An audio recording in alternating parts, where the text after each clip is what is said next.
Hello, I'm Lamisile Pamela Ngubane, and this is the Entity Dynamics podcast. Entity Dynamics is a culture development consultancy where we believe that culture creates behavior and behavior creates reality. So, the title of this video is A Culture of Thinking Correctly About Power. Power only corrupts the ignorant and self deceiving. Okay, so obviously, I alluded to that famous maxim that says power corrupts and absolute power corrupts absolutely, right? So, this type of thinking has actually caused a great deal of compassionate and self aware people to shy away from seeking to occupy positions of power in the social, political, and economic realms because of these types of ideas that you will be corrupted if you go into those institutions. Now, the thing is, political power, economic power, and social power, these are neutral states or mechanisms, you could say, or tools that are afforded by occupying positions within certain social, political, and economic institutions, right? So, because you occupy these positions in these institutions that allow you to make laws, for example, that affect the trajectory of your society, you have power. You can enforce these rules that you create. Okay.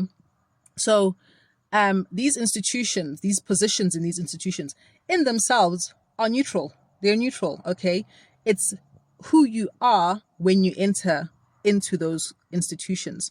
That's why it's so important. Like Apollo says at his temple in Delphi, know thyself, know who you are. Okay. So you know what you're going to be like when you occupy a position of power. Now, when we have these ideas that power corrupts, absolute power corrupts absolutely, we think that if you get into that position, you are going to be corrupted. Okay. No, it's not. It's not a fact. It's not a maxim, right? So this is why I'm saying we need to think correctly about power. What is power? What does it do? Okay. And it's just a neutral thing. So let's start thinking correctly. It's not going to corrupt you if you go into a position of power necessarily, unless you are a corruptible person. And how do you become corruptible? It's the same way I said in that video I made about a culture of spiritual hygiene. If you are a self-deceiving person, okay, who is willfully ignorant, okay, about reality, about who you are inside, you don't introspect, you don't ask yourself what the heck you're doing when you do something wrong, you think it's your right to abuse other people, etc., because you ignorantly think that that person is not connected to you and that your actions to that person are not going to affect you in the long run or in the immediate situation, right? That's ignorance. When you are an ignorant person who refuses to introspect, what happens? You become a viable host for evil. Okay. So this is why power will corrupt the evil.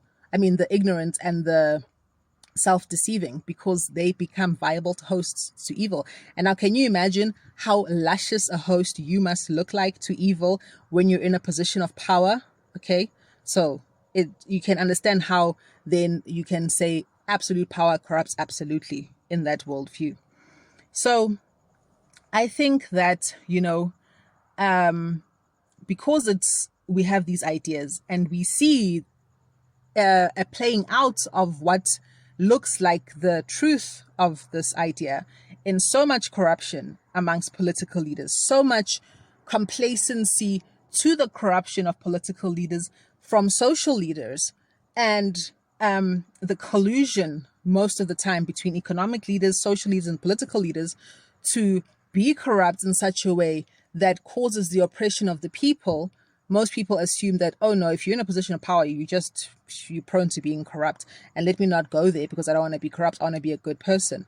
But it's exactly those good, compassionate, self-aware people who need to occupy these positions of power. Economically, we need people who are going to go into the economic positions of power and say, why on earth do we have a system of debt from the outset when it comes to the currency that circulates in a society? From the outset, we have debt. Why? Ask these questions. In the political realm, okay, why is it that we as political leaders insist on people voting for us every 4, 5, or however many years so that we can do the job which we claim to want to do in our hearts in the service of the people? Why do we need political parties? Why do we need elections? You know how much money is spent on elections? It's ridiculous. It's ridiculous. You could spend that money educating people so that they can become economically self-sufficient by learning how to become the drivers of their own sustainable development. Okay, you could take that money and you could build bridges in places that are prone to being flooded, hospitals, etc. Hey, guys, billions, trillions a year across the world are spent on elections. Why? Why? If you want to serve the people, serve the people. Serve the people. Why do you need to be voted for? Why do you need to canvass? How ridiculous is it that we live in a world where, in order for someone to help his own community, he first has to be elected into a position of power? No. Okay, let's just be real. And then similarly, in positions of social power, we're talking about educators, we're talking about religious leaders.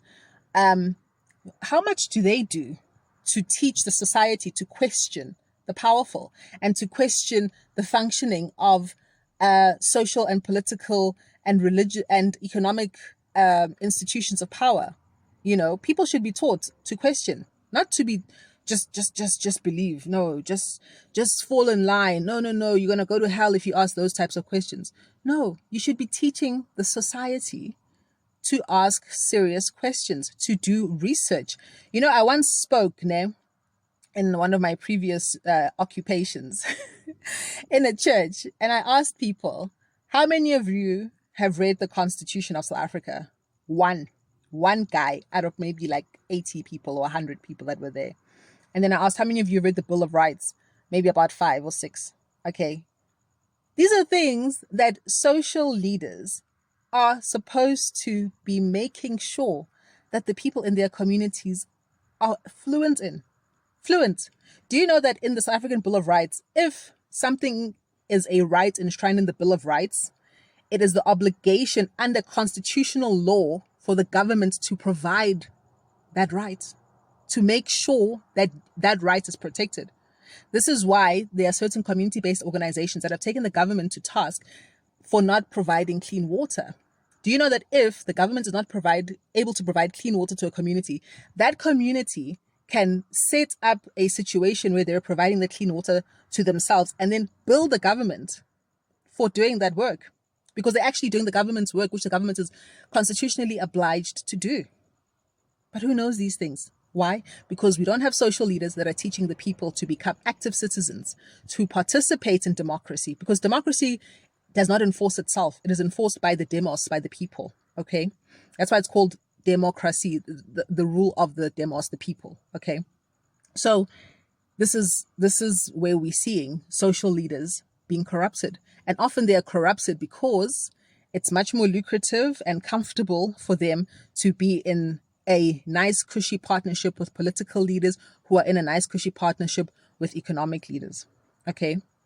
So let's stop thinking that power is going to make you somehow aloof from the people that you serve. If you're a person who in your heart, that you are put on this planet to help your people on earth to live a better life, it behooves you to start seeking out opportunities to occupy positions of social, economic, and political power. It behooves you to start looking at ways to reform the political, economic, and social systems of our planet so that more people are able to access the information that will allow them to not only hold political, social, and economic leaders responsible for their duty that they have to the society, but also to in themselves find how to maximize their own personal power. Okay? Because this is also another thing, we believe that we need these leaders to actually lead us in society. But the truth is that you as an individual actually have so much more capabilities to actually become the driver of your own sustainable development, emotionally, psychologically, intellectually, physically, materially, than you given the understanding that you do. Okay, so I'm going to carry on with this in another part 2 of this video, because I think it's a really important topic. And thanks for watching. See you in the next part.